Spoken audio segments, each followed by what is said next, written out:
Os Vingadores são o grupo de heróis mais poderosos da Terra e não se limitam ao tempo e o espaço. Por quase todos os universos existem versões dos mais variados tipos dos Vingadores, cara. E no passado também existe. Muito antes do Thor se juntar aos Vingadores atuais, Odin, o seu pai, havia formado um grupo com o mesmo nome. Mas isso enquanto a humanidade estava apenas surgindo. E por incrível que pareça, essa formação primordial é a mais poderosa, até mesmo do que a gente acompanha hoje, cara, tradicional. E vocês aqui nesse vídeo vão conhecer um pouquinho mais de cada um dos membros dos Vingadores pré-históricos e os seus poderes. Eu já fiz vários vídeos aqui no canal sobre a história dos Vingadores pré-históricos, né, que é uma história dos Celestiais Sombrios, né, versus esses Vingadores pré-históricos, a história da Lady Fênix, a história também do Motoqueiro Fantasma pré-histórico. Mas agora eu vou fazer um nível de poder com esses personagens aqui e explicando cada um deles. Então se você curte esse estilo de vídeo, deixa o like, se inscreve no canal e vem comigo.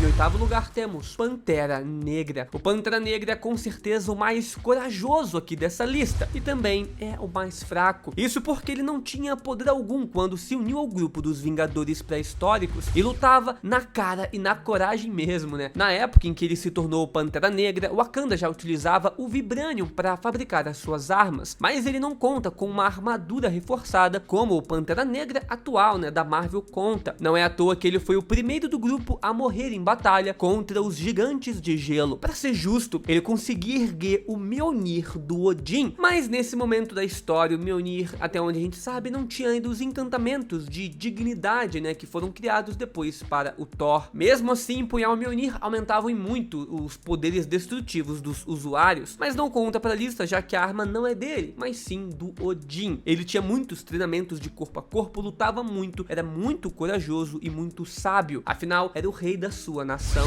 Número 7 temos agora o Cavaleiro da Lua. O Cavaleiro da Lua não fez parte da formação original dos Vingadores pré-históricos, porém se juntou ao grupo na segunda formação, dessa vez sem a entidade da Fênix. Ele não teve quase nenhum desenvolvimento quando comparados aos outros membros do grupo, mas parecia viver no mesmo vilarejo que a Punho de Ferro. Ele usa uma versão primitiva da roupa que os Cavaleiros da Lua utilizam, junto com um desenho de uma lua no seu peito. O seu principal feito é ter lutado lado a lado de um exército de homens das cavernas contra os Vingadores pré-históricos. Isso porque o Khonshu, o deus da lua, ficou irritado pelo seu campeão, né, o Cavaleiro da Lua, não ter sido escolhido para entrar no grupo dos Vingadores pré-históricos, já que ele foi o primeiro deus a olhar com carinho para a Terra. Os seus poderes são principalmente o aumento de atributos físicos e a bênção também do deus Khonshu, que apesar de não ter sido mostrado, pode contar com ressurreição e proteção divina. Mas por não ter sido mostrado e não ter outros feitos assim tão relevantes, ele fica mais abaixo aqui na lista também.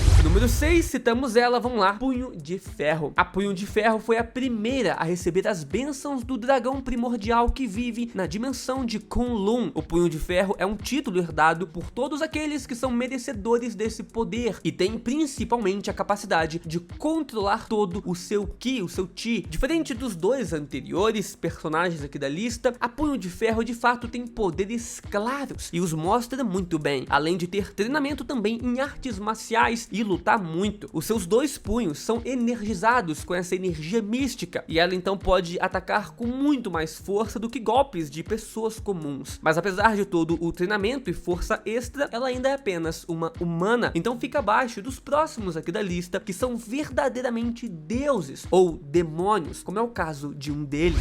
Número 5 temos o Hulk com a marca estelar. Vin era um humano pré-histórico que foi atacado por um grupo de deviantes e enquanto se defendiam dos ataques, encontrou o corpo de um dinossauro que possuía a marca estelar, a Força Estigma, como também é chamada nos quadrinhos. Esse dinossauro foi o primeiro hospedeiro dessa marca antes do Vin e agora o poder estava nas mãos desse humano, poder esse que transforma o Vin em um gigante vermelho idêntico ao Hulk, mas com a marca estampada no seu peito. Inclusive eu tenho um vídeo aqui no canal com a história narrada desse Hulk pré-histórico, do Vin, como ele pegou os poderes desse dinossauro e como que essa história se desenrolou. Vou deixar no card aqui em cima. Mas bem, junto dos outros Vingadores pré-históricos, esse Hulk pré-histórico, né, foi capaz de derrotar o Celestial doente que caiu na Terra há muito tempo atrás. Algum tempo depois também sobreviveu à luta contra os Celestiais que vieram aqui pra Terra, a Horda de Celestiais Sombrios. Se fosse por conta exclusivamente do poder concedido pela marca, ele estaria entre os 3 primeiros aqui dessa lista. Afinal, a marca estelar é um poder cósmico que vaga pelos universos aí, dando, né, muitos poderes aos seus usuários. Poderes assim insanos. Eu também tenho um vídeo aqui no canal apenas que eu falo sobre os poderes dessa marca estelar. Mas bem, o Vin, que é o Hulk pré-histórico, não foi muito aproveitado, né? Não teve muito desenvolvimento e nem mesmo mostrou a extensão dos seus poderes cósmicos, assim como o que estão aqui abaixo dele. Porém, o potencial dele, como eu disse, facilmente deixaria ele em top 3. Fora que ele também foi rapidamente derrotado e morto na luta contra os Mestres do Mal. Então, por falta de feitos, o personagem fica mais abaixo aqui. Porém, ele tem um potencial muito grande.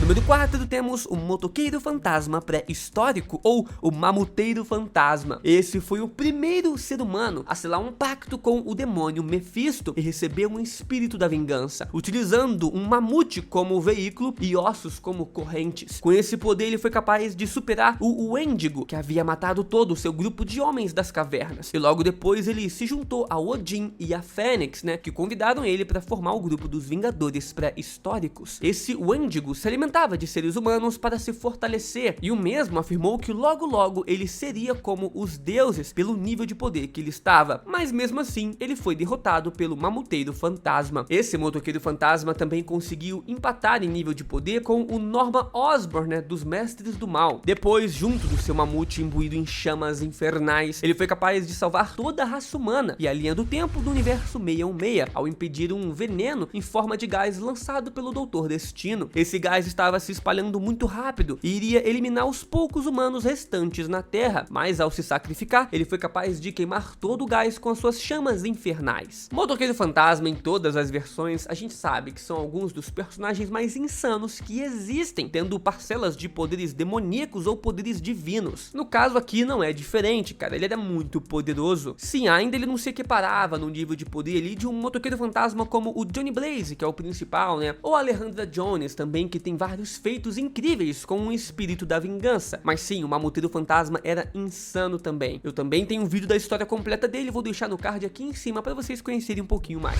Número 3, temos o Agamotto. O Agamotto nasceu antes dos deuses anciões serem expulsos para outras realidades. Filho de Ostur, deusa benevolente da Terra. Ele se tornou o feiticeiro supremo aqui da Terra e até hoje segue como um dos mais poderosos existentes feiticeiros. Há um ponto onde os seus feitiços ainda continuam protegendo o planeta Terra milhões de anos após a sua morte, e ele também é muito reverenciado por outros feiticeiros. Ele criou diversos artefatos mágicos nos quadrinhos da Marvel, como por exemplo o famoso Olho de Agamotto, muito utilizado pelo próprio Doutor Estranho, e também há relatos dele ter criado o Livro dos Vichantes. Já se mostrou capaz de se teletransportar por diversos reinos e dimensões, incluindo indo para Asgard para recrutar o Odin após o grupo se separar, e já afirmou ter derrotado também o Mephisto centenas de vezes, por isso que eu deixei ele aqui superior também ao Mamuteiro Fantasma. Ele também foi fundamental na batalha contra os Mestres Multiversais, mas foi mais um a ser derrotado pelo Destino. Mas só pelo fato dele ter derrotado o Mephisto mais de uma vez, sobrevivido a uma batalha contra os Celestiais Sombrios e impedido invasões de seres como o próprio Dormammu, vale a sua terceira posição aqui na lista. Número 2, temos agora o Odin. Odin, o pai de todos, que ajudou a montar a equipe, né, dos Vingadores pré-históricos, ainda era um jovem Odin comparado à sua versão atual, que a gente acompanha aí nos quadrinhos mais recentes. Ainda era mais inexperiente, nem mesmo tinha a compreensão completa sobre as entidades cósmicas, tanto que não soube reconhecer de cara os Celestiais ao caírem na Terra. Ele já portava o Mjolnir, mas nem de longe podia controlá-lo, né, como o Thor faz nos dias de hoje, visto que nem mesmo o Mjolnir obedecia os seus comandos. Mesmo assim, ele está longe de ser fraco. Isso porque, se ele já tinha o Mjolnir, significa que já havia derrotado e selado a Tempestade, que era do tamanho de uma galáxia e que foi presa dentro do martelo. Fora que na batalha contra os Celestiais, ele foi o único a permanecer de pé, enquanto todos os outros Vingadores pré-históricos foram derrotados, mostrando que no mínimo ele é o mais resistente do grupo. Ele junto da Valkyria Jane Foster, que tinha ido até o passado junto dos Vingadores, conseguiu segurar por um momento o Doutor Destino dos Mestres Multiversais, o mais poderoso do grupo. Se não fosse pela próxima personagem, com certeza esse Odin jovem estaria facilmente no topo aqui da lista. E lembrando, estamos falando de um Odin mais jovem, não com todos os seus poderes como ele tem nos dias de hoje.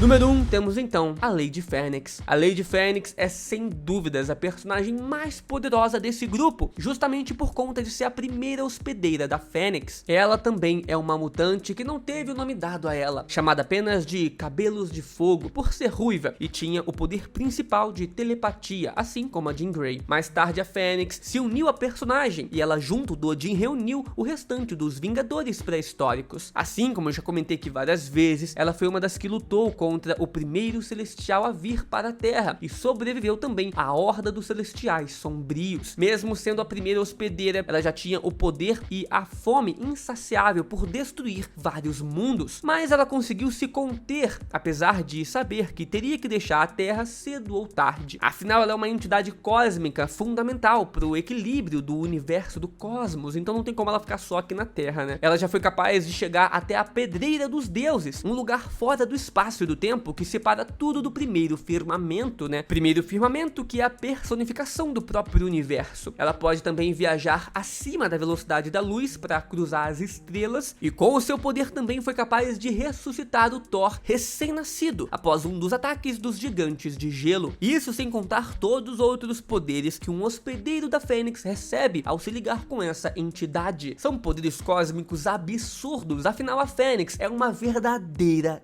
deusa, possui a energia do próprio Big Bang. E sem contar que essa hospedeira aqui no caso, né, Cabelos de Fogo, é uma das que melhor usou o poder da Fênix e vive dentro também da entidade Fênix até os dias de hoje, conseguindo se comunicar com Thor quando a entidade estava aqui na Terra. Bom, eu já tava com saudade de fazer alguns vídeos sobre os Vingadores pré-históricos, então eu fiz isso aqui pra vocês, espero que tenham curtido e conhecido um pouquinho mais de informações a respeito desses personagens. Se você gostou desse vídeo, deixa o like, se você concorda também com esse nível de poder, comenta aqui embaixo. Falou, valeu, até o próximo, fui!